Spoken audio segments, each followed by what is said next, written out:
बैठ जाओ। नारेबाजी से अगर जंग जीती जाती तो तुम लोग जीत जाते। नारेबाजी करते हो, काम के नाम पे फिर डांट खाते हो हमसे। जय भीम, जय भारत, जय मंडल, जय संविधान।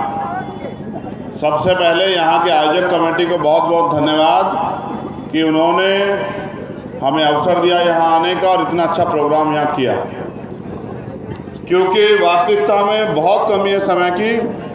मैं कोशिश करूँगा, मैं और हमारे साथी, कि किसी तरह से अपनी फ्लाइट पकड़ लें। तो मैं एक अनुरोध आपसे अभी कर रहा हूँ कि जब मैं यहाँ से निकलूँगा समय के अनुरूप आप रास्ता मत घेरना, जिससे मैं जिम्मेदारी से अपनी गाड़ी तक पहुँच जाऊँ और किसी तरह से अपने गंतव्य तक चला जाऊँ। ये मेरा आपसे अनुरोध। समय कम होने के कारण मंचासीन सभी साथियों का नाम न लेते, मैं उन सभी का धन्यवाद करता हूँ। वो सभी सम्मानित हैं और उन्होंने जो बातें कही उन पर हमें गौर करनी चाहिए। मैंने यहाँ बहुत कुछ देखा। जब सरदार पटेल जी का नारा लगता है तो ये जो इधर बैठे नीले पटके पहने हुए चुप हो जाते हैं। इनको लगता है आपके जात के नहीं। इनमें तो मैंने देखा जब डॉक्टर अंबेडकर जी के नाम का नारा लगता है ये तो जोर शोर से बेचारे लगा लेते हैं। अब मुझे नहीं पता ये समस्या क्या है।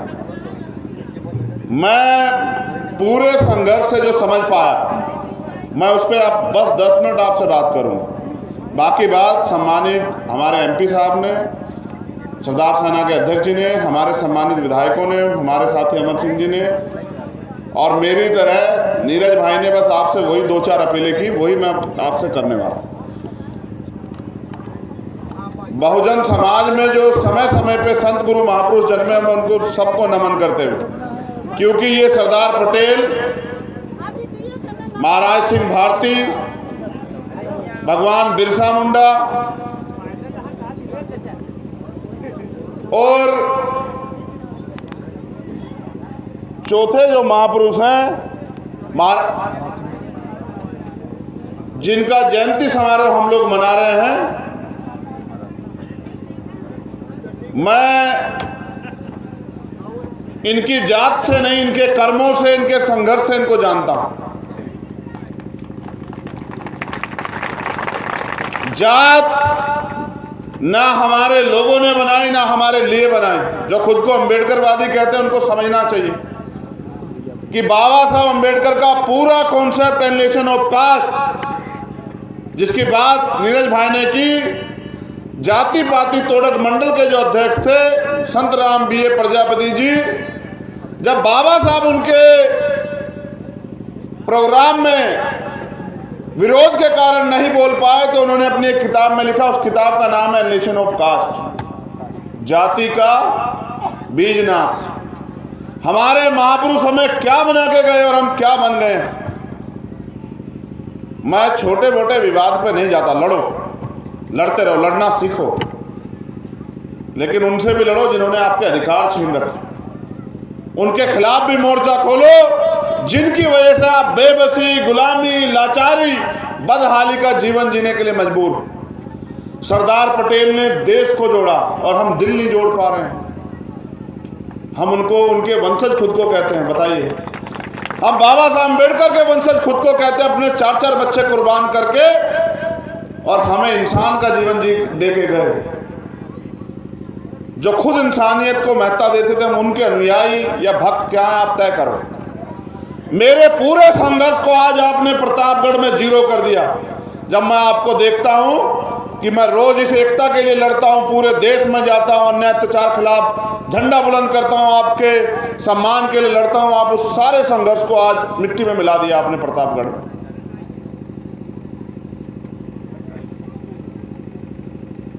मैं अपना दर्द आपसे नहीं कहूं तो किससे कहूं, बताओ।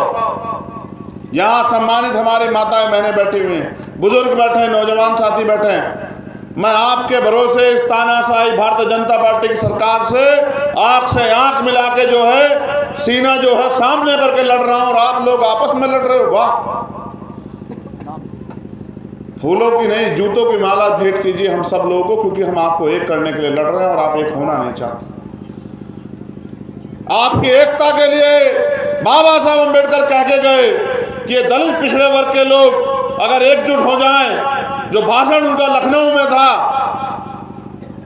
जिस व्यक्ति का नाम उन्होंने लिया, पंत जी का, कहा कि भाई ये आपके जूतों के फीते बांधने में आपको अपने आप को गौरवान्वित महसूस करेंगे अगर आप एक हो जाओ। लेकिन आप मुर्गों की तरह हो, एक मुर्गा पकड़ा जाता है, बाकी दूसरा मुर्गा दाना खाता है, रोते रहते हो कि साहब हमारी हालत खराब हो। या भीम आर्मी के सम्मानित नेता है हमारे इस मंच पे, आजाद समाज पार्टी के सम्मानित नेता, या सामने भीम आर्मी के क्रांतिकारी योद्धा बैठे। मैंने आपको कब सिखाया कि जब मेरे पिछड़े वर्ग के भाइयों पे आंच आए तो तुम पीठ दिखा देना? बताओ मैंने कब सिखाया तुम? मैंने तो तुम्हें सिर्फ अगर सिखाया तो अन्याय अत्याचार के खिलाफ लड़ना, अगर सिखाया तो अपनों के लिए लड़ना, अगर सिखाया तो बहुजन समाज बनना। मैंने आपको कब जातियों में बैठने के लिए कहा? लेकिन अगर आप जातियों में बैठ के महापुरुषों का सम्मान करते हैं तो आप महापुरुषों के विचारों का कत्ल करते हैं और मेरे संघर्ष का कत्ल करते हैं। और जब आप मेरे संघर्ष का कत्ल करते हैं तो मुझे दुख कि मैं अपने लोगों को समझाने में कामयाब नहीं हो पा रहा। मैं खुद गया बिहार, जब बिहार में वो जो गठबंधन बन ही नहीं सकता था वो बना रहा काफी लंबे समय, जहां खींचतान होती रही, और जब वो गठबंधन टूटा और एक नेचुरल अलायंस बना, मैं खुद जो है मुख्यमंत्री जी को धन्यवाद देने के लिए गया और ये कह गया उनसे कि आप मुख्यमंत्री जी आगे बढ़िए, हम आपको केंद्र की सत्ता पर ले जाकर स्थापित करेंगे, सरदार पटेल का, बाबा साहब अम्बेडकर का सपना पूरा करेंगे। और पूरे देश में हमारा संगठन है।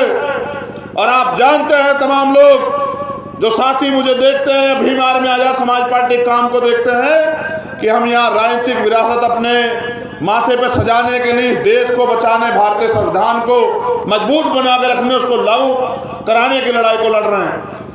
जिनका राज होता है वो जातिगत जनगणना के लिए सम्मेलन नहीं करते। इस देश में हमारा राज नहीं, वोट हमारी है। हमारे महापुरुष कह के गए कि वोट हमारा, राज तुम्हारा नहीं चलेगा, नहीं चलेगा।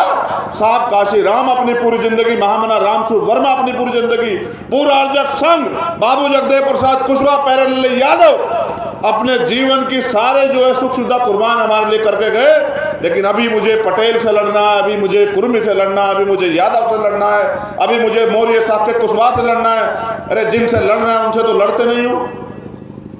मुझे यहाँ पता लगा कि यहाँ अन्याय हुआ और मेरे प्रिय साथी अमर सिंह जी कह के भी गए कि ऐलान करके आ जाना। मैं हिंसा में भरोसा नहीं रखता, बड़ा संवैधानिक व्यक्ति हूँ। आज के हालात बहुत खराब हैं और इन हालात खराब में हमें एकजुट होकर इस लड़ाई को लड़ना है, वरना जब आने वाली पीढ़ियां गुलाम हो जाएंगी तो आपसे मुझसे सवाल पूछेंगी कि जब आप पढ़े लिखे थे, देश बर्बाद हो रहा, तो आप क्यों आपस में लड़ रहे थे। मैं अमर सिंह जी की बात को आगे बढ़ाते हुए कहना चाहता हूं, आर एस पटेल जी यहाँ बैठे हैं, कि इतिहास गवाह है, हमने पीठ दिखाना नहीं सीखा। अगर सामंतियों का दिमाग खराब हो तो लाइन खींच के मुकाबला कर ले, अगर औकात ना बता दी तो फिर बताना हम लोग। हम तो सिर्फ संविधान को मानते हैं, वरना हमारे लोगों पे, माताओं बहनों की तो दूर की बात है, अगर हमारे बुजुर्गों की पगड़ी के साथ भी कोई खिलवाड़ करने का काम करेगा तो छठी का दूध याद दिला देंगे। हम तो इसलिए चुप हैं क्योंकि बाबा साहब अम्बेडकर, तथागत बुद्ध और सरदार पटेल भी हमें इस देश को एकजुट बना के रखने के काम सिखा के गए। हम बिरसा मुंडा के भी वंशज हैं, हम महाराज सिंह भारती के भी वंशज हैं। और बिरसा मुंडा ने अपने हकों के अधिकारी के लिए एक और रास्ता अख्तियार किया था। मैं तो भारत की सरकार को भी कहता हूं कि इस देश से कमजोर वर्ग को इतना मत सताओ कि वो अपने पैरों पे उठ खड़ा हो। अगर वो अपने पैरों पे उठ खड़ा हुआ तो तुम्हारे इतने से लोगों की राजनीति को कटोरी में बंद करके जो है अपने मकान से भी बहुत दूर फेंक देगा। इसलिए मैं आपसे कह रहा हूं, ये प्रतापगढ़ की धरती है, बड़े पैमाने पे यहाँ बोला जाता है सामंतियों का गढ़ है। हमारे लोग अपनी ताकत नहीं पहचानते, गढ़ तो सारे हमारे हैं, कोई किसी का गढ़ नहीं है। लोकतंत्र है, ना तलवार ना भाला। अगर राज आता है तो वोट से आता है। मेरी आपसे शिकायत है, जो लोग यहाँ नौजवान बैठे हैं बाबा साहब की बात करते हैं, आपका छोटा पेड़ है, उस छोटे पेड़ को खाद पानी की जरूरत है, सुरक्षा की जरूरत है।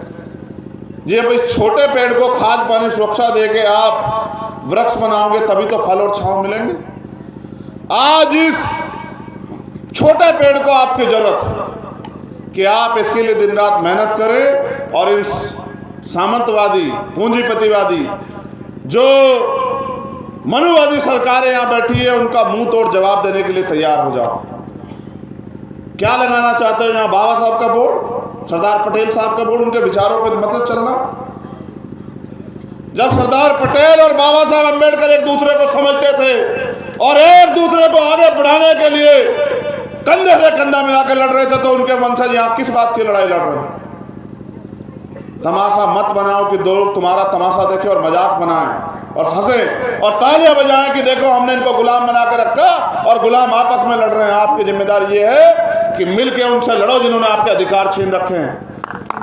मैं आदरणीय एमपी साहब से वादा करता हूं कि आपको सर्वप्रथम, आपको और आपकी सरकार को ये बधाई कि आप जातिगत जनगणना करा रहे हैं बिहार में। ये बड़ा ऐतिहासिक कदम है और ये होना भी चाहिए था। आपसे तो उम्मीद की जा सकती है, लेकिन मैं फिर आपसे कह रहा हूं कि आप इस आंदोलन को तैयार करके आवाज दो। भीम आर्मी का कार्यकर्ता जो है, जातिगत जनगणना हो इस आंदोलन के लिए अपने प्राणों का बलिदान देने से भी पीछे नहीं हटेगा। मेरा ये वादा है आप लोगों को। ये लड़ाई इस देश में शोषितों को शासक बनाने की लड़ाई है और मेरे कंधों पे बड़ी जिम्मेदारी। आज मैं यहाँ अगर खड़ा हूं तो आप लोगों की देन है, लेकिन मैं आपसे पूछता हूं कि मुझसे क्या उम्मीद करते हो कि ये फाइलें मेरे हाथ में पकड़ाते रहो और मैं अधिकारियों को फोन करता रहूं? ये लोकतंत्र है, आपके हाथ में ताकत है। आपको तय करना है कि आपको आर.के. वर्मा चाहिए या वो सामंती चाहिए जो आपकी बहन बेटियों की तरफ गलत निगाह से देखना है। आपके फैसला ही आपको आज लेना पड़ेगा। किन के लिए तालियां बजाते हैं? 69,000 शिक्षक भर्ती होती है, 18,000 पद खा जाते हैं और तमाम नेता चुप रहते हैं। दलित पिछड़ों के अधिकार छिन जाते हैं। आज चिन्हित करके माइनॉरिटी के लोगों पे जो है बुलडोजर चलाया जाता है और सब लोग चुप है। जब तक आप निकम्मे नेताओं का साथ दोगे, जब तक आप जाति देख के साथ दोगे, तब तक मैं गारंटी से देता हूं कि ना बाबा साहब अम्बेडकर का सपना पूरा होगा, ना सरदार पटेल का सपना पूरा होगा। और अगर ये दो महापुरुषों को मानने वाले लोग एकजुट हो जाए तो मैं गारंटी देता हूं कि सिर्फ उत्तर प्रदेश का नहीं, भारत का भूगोल बदलेगा। मैं ये प्रयास करूंगा कि 2024 में संभव हो।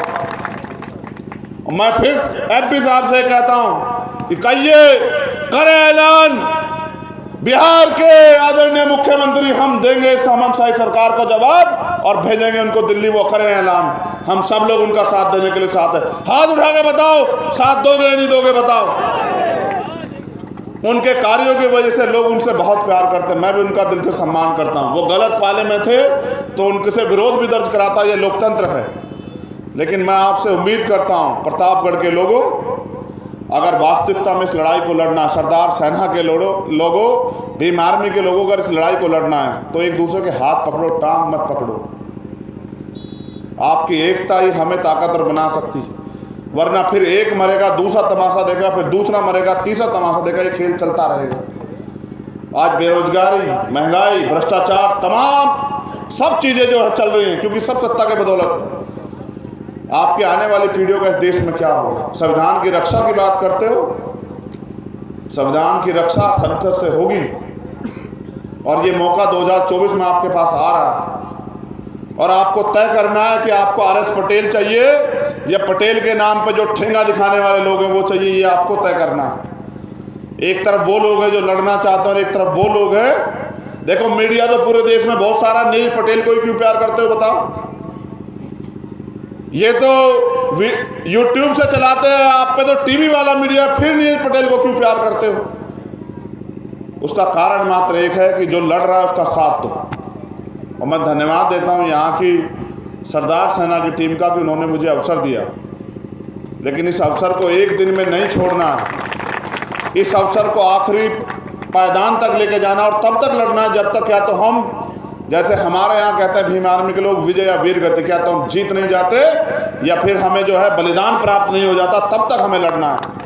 और हमारी लड़ाई उस विचार से है जो इस देश में कमजोर वर्ग के लोगों को अधिकारों से वंचित रखना चाहता है।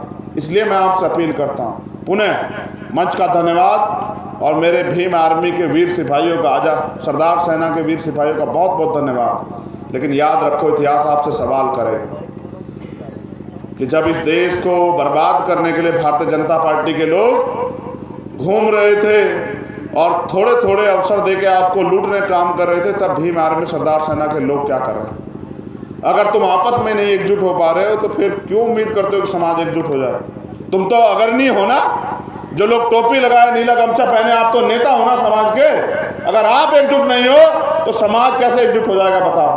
और आप एकजुट नहीं होंगे, जो लोग विचारक हैं, प्रतिभावान हैं, लड़ना चाहते हैं, घर बार छोड़ के संघर्ष कर रहे हैं, वो एकजुट नहीं होंगे, तो आप बताओ। सरदार पटेल का एहसान है और मैं वादा करता हूँ, मैं खुद सरदार पटेल का वंशज हूँ। जब मैंने उनको जाना पढ़ा तब मुझे एहसास हुआ कितनी गंभीरता थी। वो चाहते तो हट कर जाते कि प्रधानमंत्री बने, लेकिन उनका त्याग इस देश के प्रति था, इसलिए हम उनको याद कर रहे हैं। और हम जयंती समारोह किनका मना रहे हैं? जिन्होंने जो अपने लिए नहीं, समाज के लिए जिए, देश के लिए जिए। आप अपने लिए जीने वालों को कौन याद रखता है बताओ? तो एहसान फरामोश समाज और व्यक्ति, देश पे कलंक होता है, समाज पे भी कलंक होता है। आप कलंक मत बनो। मैंने आपको लड़ना सिखाया, हर होने वाले अन्याय के खिलाफ लड़ो, और किसी भी बहन, कोई भी माँ, किसी भी जाति को उसका अपमान हो तो उसकी ढाल बन के लड़ो, ये आपकी ताकत है।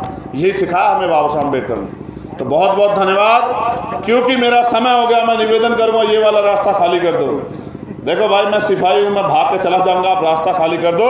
मंचासीन सभी साथियों का धन्यवाद। जय भीम, जय भारत, जय मंडल, जय संविधान, जय सरदार। हमारी एकता जिंदाबाद, जिंदाबाद जिंदाबाद, बहुजन एकता जिंदाबाद, जिंदाबाद जिंदाबाद, बहुजन एकता जिंदाबाद, जिंदाबाद जिंदाबाद। मैं यहाँ आपसे कह रहा हूँ एकजुट हो जाओ। ये मेरा पैर हिला रहा है कि फोटो खिंचवा दो। फोटोओं से कोई लड़ाई नहीं जीती जाएगी। आप मैदान में उतरो, लड़ेंगे भी, जीतेंगे भी, और महापुरुषों का सपना पूरा करेंगे। प्रतापगढ़ के और यहाँ के आसपास के सभी साथियों का भीम आर्मी के धन्यवाद। नीरज भाई, अभी सारे लोग बैठ जाएं, अभी सारे लोग